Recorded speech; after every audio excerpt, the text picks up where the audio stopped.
In January 2024, I introduced you to a new project on the channel, an Aprilia RS125, and I ended up buying a load of parts, a spare donor bike, with the hope of turning it into a Harada race replica. And as you can see now, hopefully I've achieved that. And in this video, we're going to finish off where we left off with the issues with the leaking coolant and finally getting the bike on the road. Now this journey has been long. I really expected this to be a 6 to 8 month project at best, and nearly a year and a half later, I think we've done it. There are still a few niggles as always with a project, and for those eagle-eyed will have seen I've gone back to the original screen, but this is only temporary and we will go back to that later in the episode. But I'm absolutely thrilled to bits with how it's shaping up to look now. Absolutely awesome.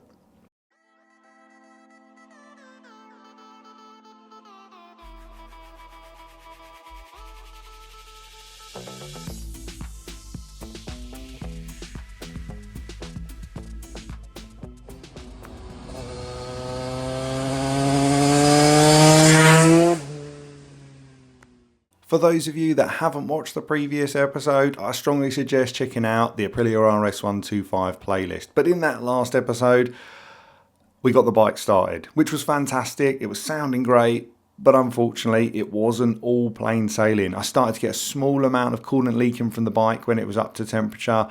Really deflating, because I was ready to be booking the MOT and riding the following week. And I knew from what I could see when I was testing it, we had a problem somewhere around the bottom of the engine. So the first process was back into the workshop, getting the old girl on the ramp, draining what was left of the coolant system, and then the plan was to put a very light amount of pressure on the cooling system so we could pinpoint exactly where that leak was. And I really didn't want it to be the base gasket, but for those that saw in the last video, that's what it looked like.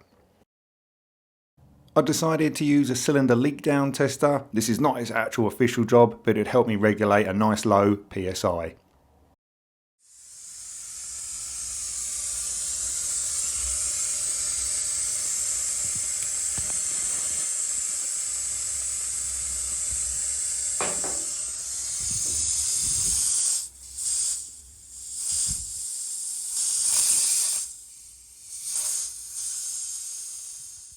As you can hopefully see from the video, thankfully I haven't got a leak from the base gasket. It is just one of the coolant hoses, and it looks like it was coming from one of those fancy clamps I tried to be clever with using. So I gave it a quick nip up, did the pressure test again. Everything held absolutely airtight. So now all we needed to do was get all the coolant in the system, bleed it all out, and you've got a release on the radiator, a release on the top of the coolant hose link pipe, and then fill it up with coolant, and we're good to go. Finally, nice, simple fix, because I really didn't want to be taking the engine apart after just putting it all back together, risking damaging something. With the coolant system fixed, it was then time to move on to the airbox. Now, being 20-year-old plastic, abused by many hands, it wasn't in the best condition, but we needed to start stripping it down and getting it cleaned up. And again, my trusty XCP products come to the rescue. So if you do want to grab yourself some, check the link in the description for full details. This topic, I mean, there's a lot of stuff on the internet, and you've got to be careful how sucked into the rabbit hole you go with, oh, I've tested this, it's worked, but seems to be pretty solid. So essentially in this part, I'm stripping the airbox apart, getting it nice and clean, and then we're going to make some modifications to the airbox. Now, again, I'm happy to listen to other views on this, that from what I've read, removing the airbox completely is the worst thing you can do for performance. It's really going to sacrifice output, but keeping the standard airbox is the best method. Completely stock if you're running the 28mm carb, but if you're running the 34mm carb, as we are in my one, there's a modification with the snorkel on the top of the airbox, and essentially you remove the snorkel, cut it in half, and you put the wider end back into the outlet of the airbox. And you'll see in this clip here, it's quite crude in the way it's done, but the idea behind it is you've got a better sort of Venturi effect into the airbox for the larger carburetor. I don't know. Look, at the end of the day, 1 or 2 horsepower is not going to hurt the performance of this bike. What is my 95 kilo mass sitting on it, which we'll come back to later in the road review.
With the airbox complete, with a new air filter and the modification, it was finally time to rig up the temporary battery and see if I'd actually fix that coolant leak. I was pretty confident, but there's always a small element of doubt until you hear and see it run.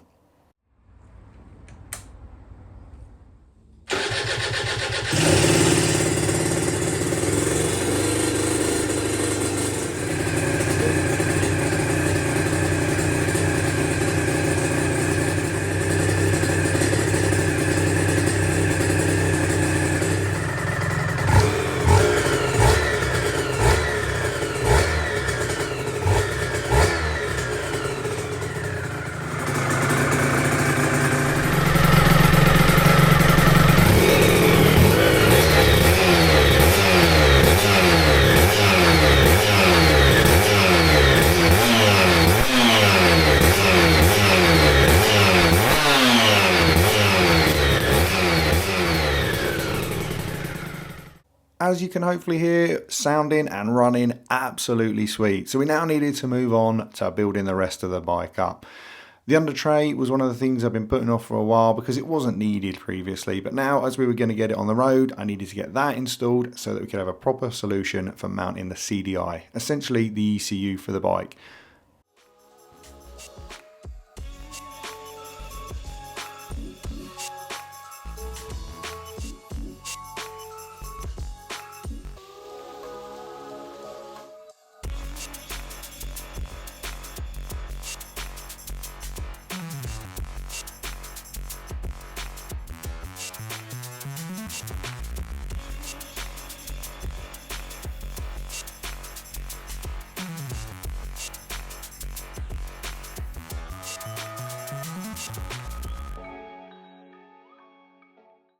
As I was working my way through the bits, I also remembered that I had to fit the splash guard stroke front under tray on the bottom yoke, as can be seen here.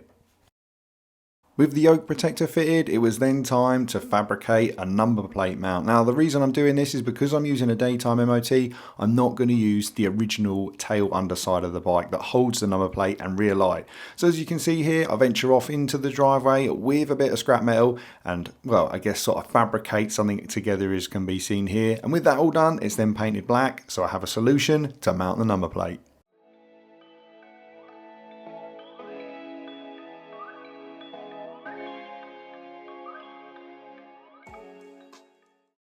The next part to install is the horn. Now, as I mentioned previously, the bike is going to have a daytime MOT, and the only requirement, instead of lights, indicators, etc., that you do still require is the horn. The problem is you can't have the original switchgear unless you modify it, because if you display that you've got indicators and a high beam, you should have lights fitted. So I opted with going a one-touch button for the horn. Looks very race bike, but is really convenient for just having that one thing on the clip-on.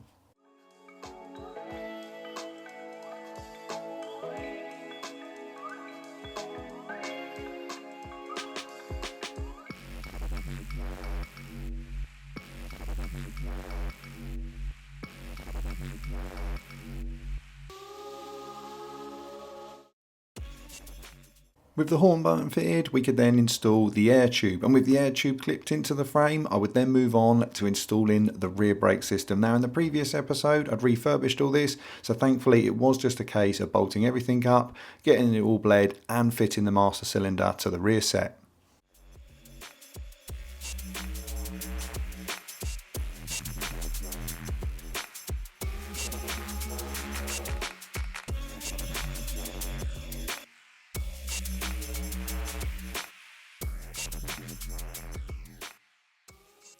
I've also treated the gear lever to a mini makeover, as can be seen here.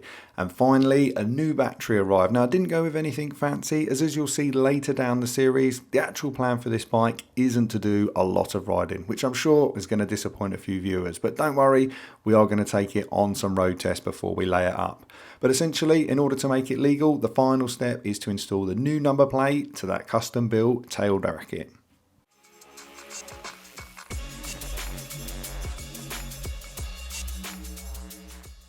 The cold air feed modification that I discussed in a previous episode is going to need a little bit more work to fit in the engine bay space. Whilst gathering all the parts to put the fuel tank back together, I noticed a familiar brand on the fuel cap under tray. But the good news is I have everything in order to assemble the tank. I've got a couple of new screws to install the fuel tank to the actual shell cover that we've painted, and new screws to go on to the fuel tap. Now thankfully in the box of parts I got with the bike, the fuel tap was actually in really good order. The seals looked fine, the switch rotates and shuts off correctly, because again, with the age of this bike, trying to find these old parts is often an absolute nightmare. But I'm pleased to report we've got everything in place and we can start assembling the fuel tank, getting it ready to go back on the bike.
With the tank all back together, there was something I had forgotten to get done at the Imageworks, and that was a sticker for the fuel tank switch to say on, off or off.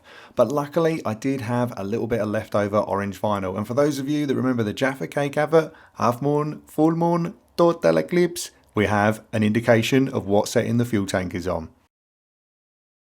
With the fuel tank installation now complete, the next job on the to-do list was the exhaust hanger.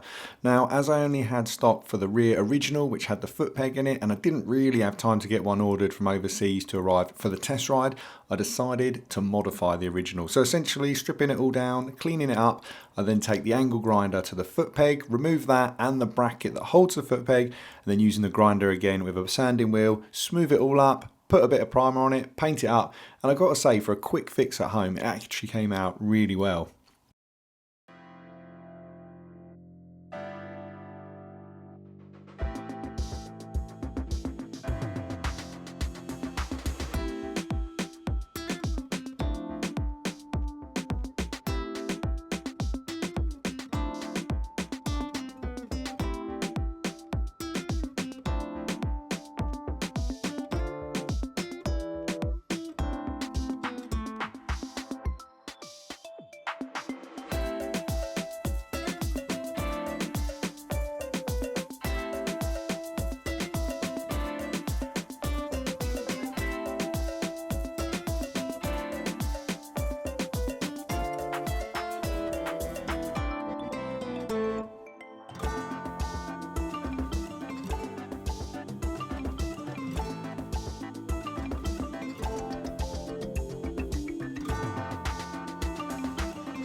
With the exhaust hanger complete, it was finally time to fill it up with some fresh pre-mixed petrol. Now I've opted to move to Motorz oil for this. I've heard some really great stuff about it, and I know in the comments there's going to be a lot of dislike for this, but I've done 8 heat cycles on the bike. We're going to fire it up one more time, go up and down the path in the garden to make sure everything's working all right, and then when I go out on the road, I'm just going to send it, providing obviously it's fully up to temperature.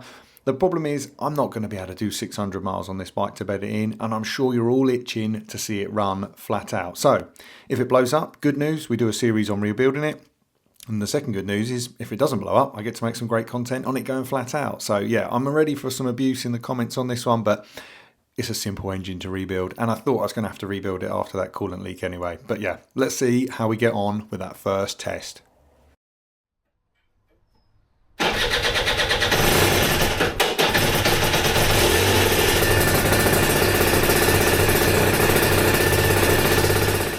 Okay, so not some great news initially. I put the bike lowered down, put it in first gear, and every time I do, the bike cuts out. Now I haven't got the side stand light on, but it looks like I haven't earthed something out correctly. So do strip the wiring apart, and the quick fix solution to go out on the road test is to just ground the neutral light so that the bike will indicate that it's always in neutral, but this way it won't cut out when it goes into first gear. And just as I go to road test the bike, unfortunately, within good British weather, the heavens open.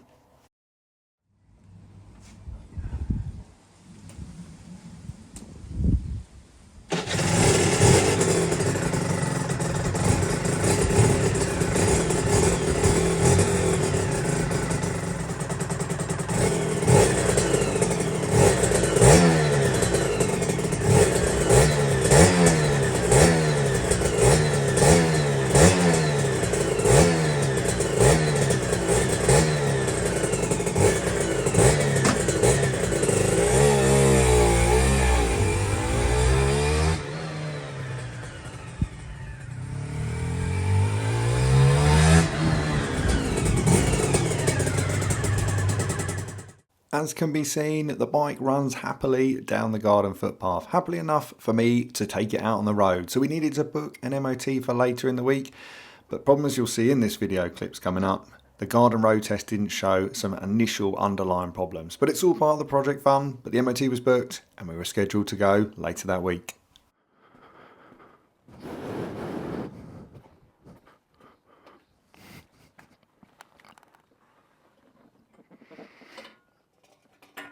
No fucking side stand. Brilliant idea, Mr. Stone. Right, I suppose it's the top of the driveway. Yeah.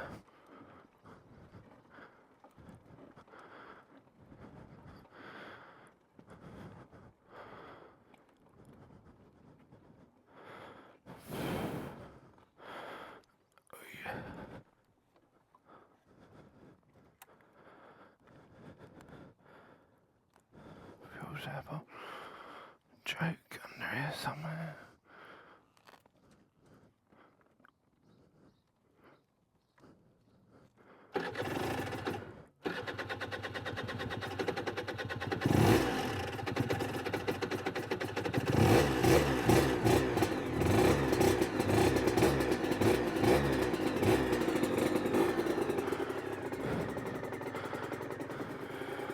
Oh, I don't really like pissing all the neighbours off at 6 AM.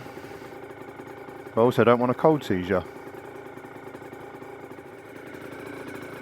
40 degrees, come on. We'll just poodle it.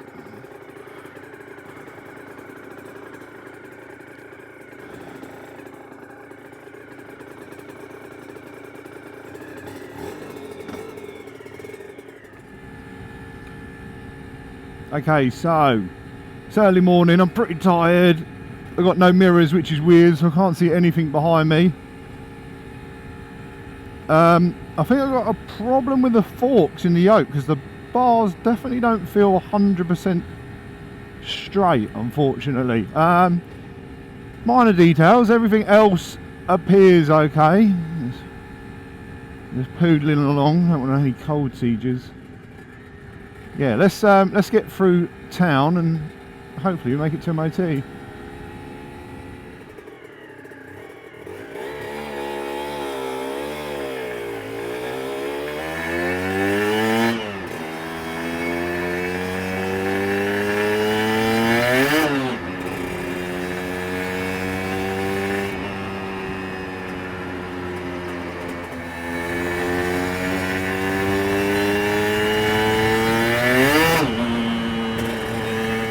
Yeah, I don't know whether you heard, there's definitely some clutch slip. That's annoying. No ride today, I don't think.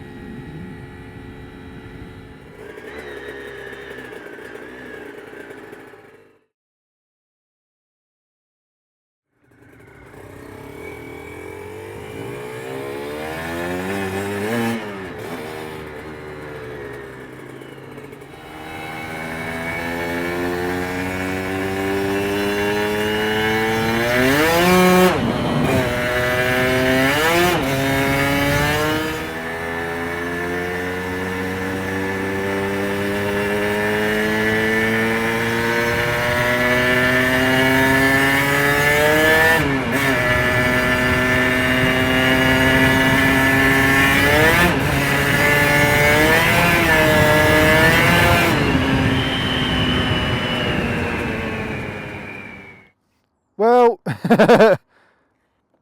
it's not completely happy. No, the clutch is slipping really badly, to be fair. You can probably hear it, can't you? It's a meow. Bollocks. Nah. Nah, I don't know what, as soon as it gets to power valve, it's just like, nah. Yeah, sorry mate, that sort of fucks our ride this morning, because I was hoping to get to Bracknell, but I don't think the clutch will make it, because it's not getting any better. There's no tension on it, but I didn't put the clutch together, because it was the bottom end was built, so cool to be out on it. Well, it's got MOT now. I really should have thought more about this whole side stand situation. Oh.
Oh no.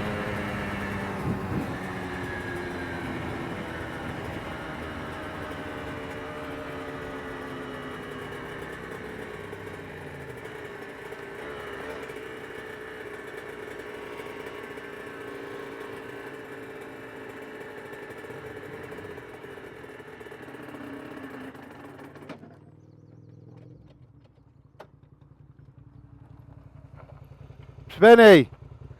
Oh dear!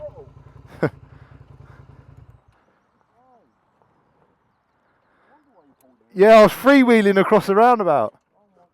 I was like, uh-oh. Fuck's sakes. Wonder what's called.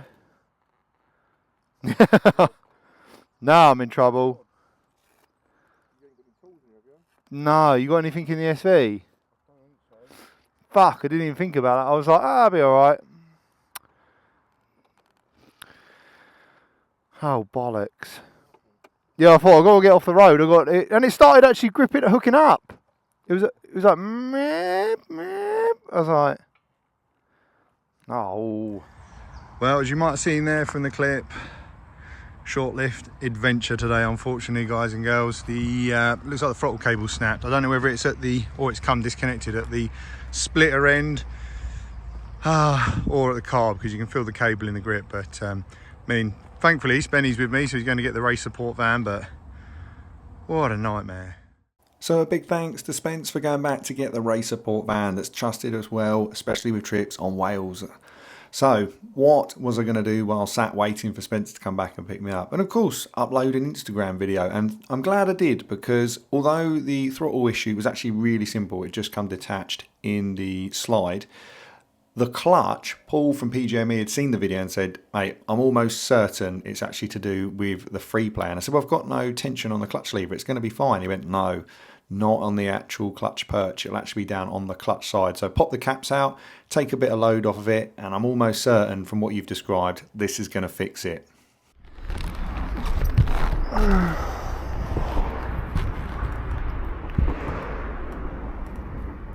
Oh, it is hot. Come on, please behave yourself, clutch.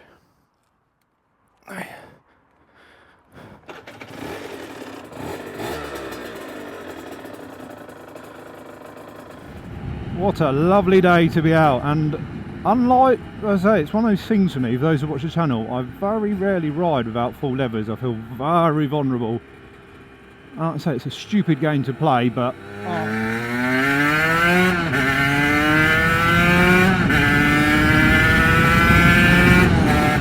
she's running sweet, boy. Sweet, that pulled lovely. It is proper bike life, isn't it? No mirrors, fox gloves on. Oh man, it's cool though. Bike feels lovely, absolutely lovely. Like fueling feels spot on, no hesitation, pulls clean. I mean, tyres feel great as well. Obviously we got the King tyres on there, new brand to me, probably a new brand to a lot of people. They look really cool, and today they're delivering. I've got no concerns. Well, we've got to say a big thanks to Paul at PJME. He was the one that was like, James, look at the clutch, check the free play, and yeah, well, I've just nipped it up a little bit too much. I thought I had enough free play in the lever, but it's actually back on the arm. So yeah, big thanks to Paul. PJME obviously been a big help, not just today, but across the channel, to be honest with you. Like, he has been mega, and he lives and breathes these things. So if you need any RS125 parts, he's the man to go see. Obviously, Hell Performance as well did us the magic with the brakes and the clutch perch. Thank you, gentlemen, and ladies, obviously, if you've got any ladies working there. But yeah, I mean, we've got some niggles. There are some bits still to do, but I'm happy with how it's riding. It's riding sweet. Quite a good bit of mid-range too, to be fair. I wasn't expecting that.